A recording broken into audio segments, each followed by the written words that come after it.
All right, today we're going to dive into a masterclass in absurdity from a nation that is, well, teetering on the brink. Asphaltaqiyya. We're going to look at their official communications during a total national shutdown and see just how language can be twisted to completely reshape reality itself.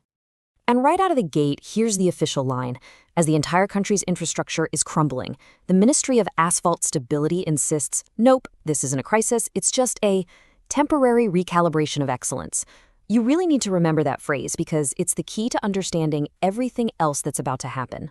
This is a state-sanctioned rejection of reality. So how can a government get away with saying something so bold? Well, it all comes from this, the Asphaltaqiyya doctrine. Now, this isn't just some clever PR strategy. No. It is a state-mandated requirement to lie and to do it with this unshakable, calm, moral superiority. It's the foundation for everything they say, and honestly, it's what makes the things we're about to see so chillingly effective. Okay, so let's see how this doctrine actually plays out in the real world.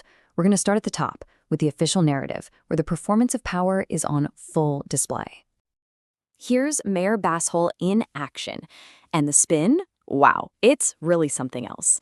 See, not paying your essential workers isn't a sign of a failed state. It's heroic patriotism.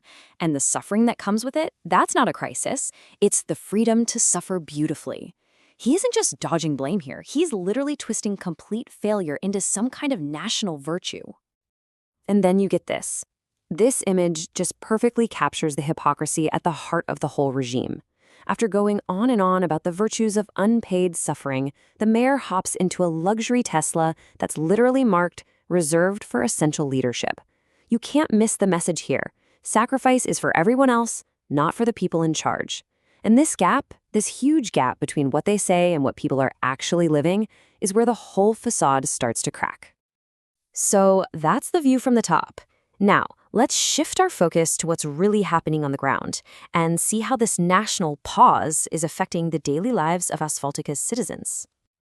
You know, the contrast here is just devastating. As people are being denied the ability to buy food, the state offers up this empty platitude. Fasting builds character. But the reality, it's that cold digital message on a screen. Transaction declined. Freedom pending. One is a hollow excuse. The other is the grim reality of going hungry. This quote from an unpaid federal worker, it's just haunting. It really gets at the deep psychological damage this is causing.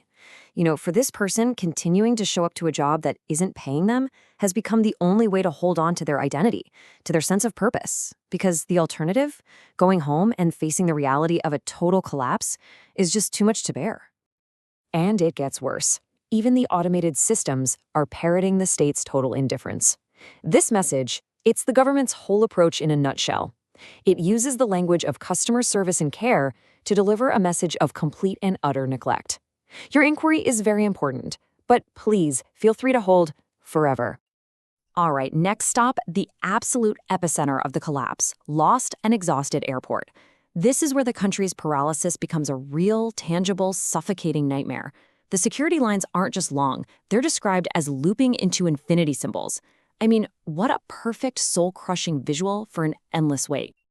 And in the middle of all this chaos, there's this one moment of really profound, dark humor.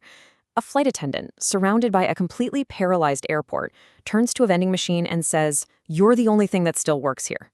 It's just a stark reminder that when our complex systems completely break down, all we're left with are the most basic, simple machines. This is just incredible.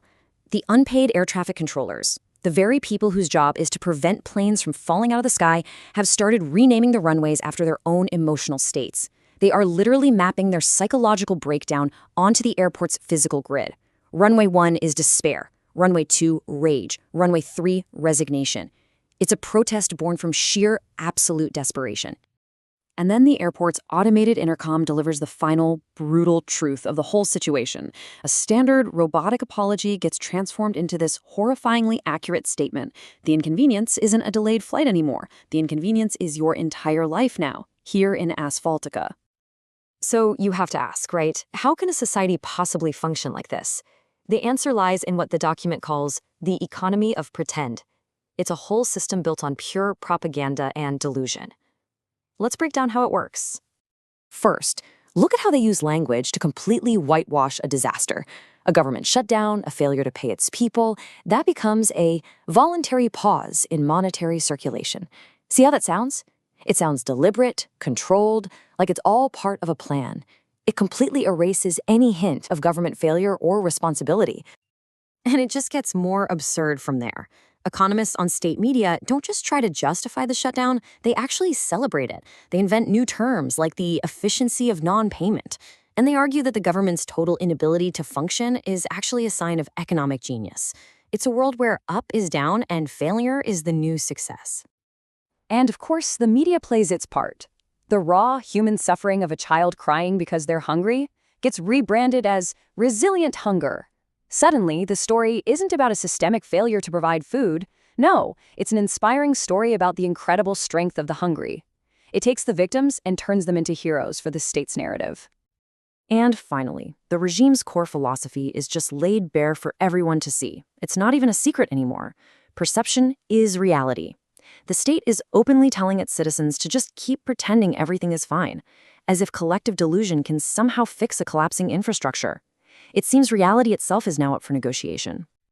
All of this builds to the final statements from Asphaltaqiyya's leadership, and this is where that doctrine of lying with moral superiority reaches its most bizarre, most illogical conclusion. In his final speech, the mayor declares that the nation's complete and utter collapse is not a failure at all, but a sign of its greatness. The fact that they can't pay workers, can't feed the hungry, can't maintain basic services, well, that's just twisted into proof that they're a superior civilization. Catastrophic failure has become the ultimate measure of success. And then comes the final message from the state, making the threat crystal clear. It's not enough to just put up with your suffering anymore. Now, you have to be enthusiastic about it. Feeling despair is now officially an act of treason. Your own natural human reaction to reality has been made illegal. And that leaves us with this really unsettling question. When satire and reality become so blurred that you can't tell them apart, who is actually responsible for the punchline? Because this isn't just about some fictional place called Asphaltaqiyya. It's a challenge to all of us, a challenge to stay vigilant, to question the narratives we're all fed, and to hold power accountable. Because if we don't, we might just find ourselves living in a world where the joke, ultimately, is on us.